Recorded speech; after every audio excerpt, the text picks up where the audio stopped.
ప్రజలకు సరఫరా చేస్తున్న గ్యాస్ సిలిండర్ నుండి గ్యాస్ దోపిడీ చేస్తున్న వ్యక్తులను గ్రామస్తులు పట్టుకున్న ఘటన మెదక్ జిల్లా వెల్దుర్తి మండలం దామచర్ల గ్రామ శివారులో చోటు చేసుకుంది. వెల్దుర్తి ఇండియన్ గ్యాస్ ఏజెన్సీ నుండి దామరంచ గ్రామంలో సరఫరా చేయడం కోసం సిలిండర్లను సిబ్బంది తీసుకొస్తున్నారు. ఈ నేపథ్యంలో గ్రామ శివారులో నిండు సిలిండర్ నుండి వేరే సిలిండర్లోకి గ్యాస్ రిఫిల్లింగ్ చేస్తూ ఉండగా గ్రామస్తులు పట్టుకున్నారు. గతంలో సైతం ఇలాంటి సంఘటనలు జరిగాయని గ్యాస్ ఏజెన్సీపై చర్యలు తీసుకోవాలని స్థానికులు డిమాండ్ చేస్తున్నారు.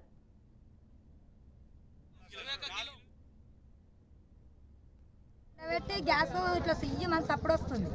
సప్పుడు వస్తే ఏంటంటే నేను అసంతకాయలు నిలబడ్డా. అసంతకాని పోయి నిలబడంగానే ఆయన భాషలో నన్ను తిట్టిరు. తిడితే నాకు అర్థం కాలేదు. నేను ఆయనను తిట్టిన, వాళ్ళకి అర్థం కాలేదు. మళ్ళీ నేను ఆయన నిలబడతాక బుడ్లు లేపిండు. బుడ్లు లేపంగానే ఇంకొక ఆయన మా ఊరు ఆయన వచ్చిండు. ఆయన ఆపితే ఆయన వాళ్ళని అడిగిండు. అడిగిడికి తెచ్చిరు ఆఫీస్ కాడికి. అంతే నేను చూసింది.